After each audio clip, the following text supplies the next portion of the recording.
what's going on, y'all? T-Bob here. And Jake as well. And you're about to watch a little OTB LSU. We're going to give you all the latest, greatest between LSU football, baseball, women's basketball, softball, and everything in between. Bottom line, if you want to talk Tigers, keep it locked, subscribe, like it, and we hope you enjoy it. Massive weekend. The stakes are huge. I love the fact that these are two coaches that are not kind of Nepo baby coaches, right?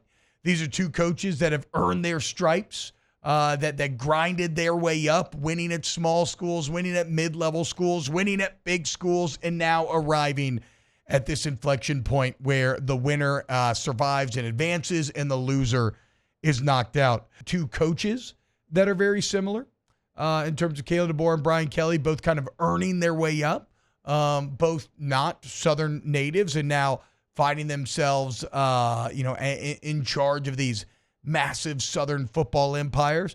The two quarterbacks, pretty similar as well, although Garrett Nussmeier from Lake Charles grew up and played high school football over there in Texas, and I did not realize how tied together him and Jalen Milroe were. Yep. So they've been knowing each other for quite a long time now. They originally met at a 7-on-7 camp outside of Dallas in high school. And if you look at the 2021 recruiting rankings, Jalen Milroe, the number 82 player overall, Garrett Nussmeier, 84. Jalen Milroe, the number 13 quarterback overall, Nussmeier, 14. Jalen Milroe, the number 14 Texas prospect, Nussmeier, 15. So Nuss, the entire high school, and people get, athletes tend to remember this sort of stuff, just right behind Jalen Milroe in all of these rankings. And now these two will go head to head with an opportunity to prove who's better than the other. And look, even though Milroe's athletic ability is untouchable, and he's, arguably the fastest guy in the field whenever he is on the field, I do believe that LSU has an advantage at quarterback here. You got to give him a bit more support than you did in that A&M game. I don't think there's any question about that. And I'm wondering, what is going to be the plan of attack to do that, though? Because it can't be what you've really done to this point. There's just got to be a wrinkle. Now what that is, I don't know. But there has to be something different. Yeah. If you want to create those yards that you have not gotten, how do you get that done? Again, I keep going back to the Arkansas game and the run game, and you did some different things, and I thought it actually worked out pretty nice for you. You got to do some of the it can't be. You're not going to be able to line up and just run right at them like you've tried to do it in the last couple of games. No. That ain't going to work. Could we finally see Garrett Nussmeier pull the football just twice? And what was it yesterday? We were talking about get 14 extra yards and 2 zone reads that you pull them. That's massive, right? In a game like this, in a game of small margins, 14 yards is a big difference. And then, what can you get from, Caden Durham? Look, we need to point it out, he's not been fully healthy. He's been about 85% at best, right? He's got, some toe issues. Yeah.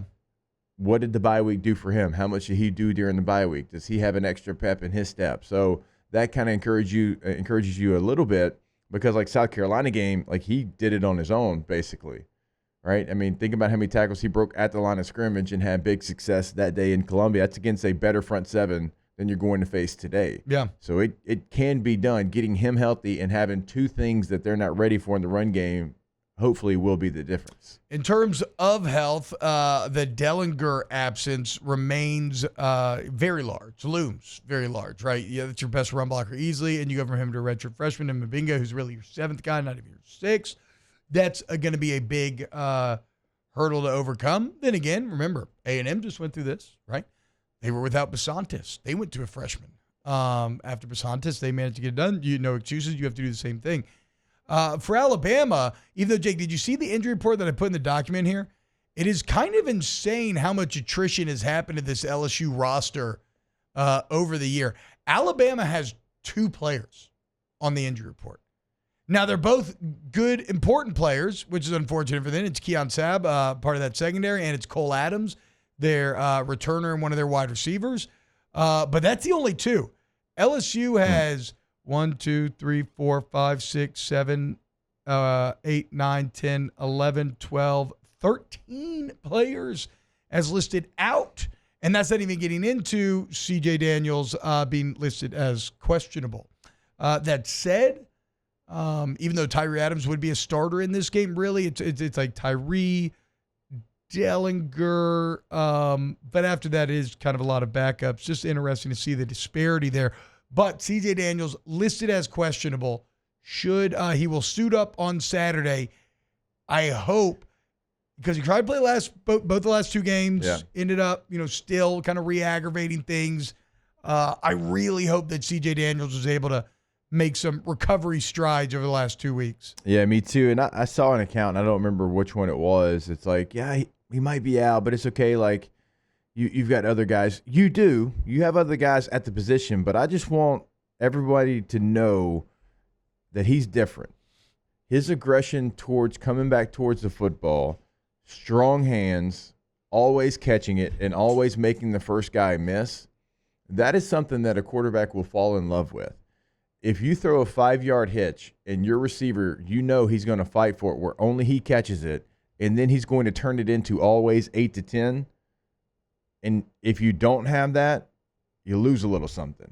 Yeah. I think he's massively important in this game. And if he can't go, I think it's a bigger deal than some are making it. I know you have Aaron Anderson. I know you have Kyron Lacy. I know you have Mason Taylor at the tight end position. Green's kind of the hybrid tight end receiver now. I know you have, Xavier Thomas can go out there and certainly can play big for you. I think that Daniels in or out of the lineup is going to be massive because he brings something different.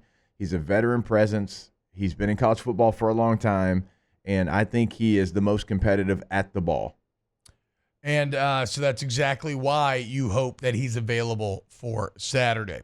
Wow, Jake, what incredible takes. I mean, those guys, they're just the best. I think so. And if you think so, again, hit the like button, subscribe, ring the bell so you get notifications when we post every single day here on OTB LSU.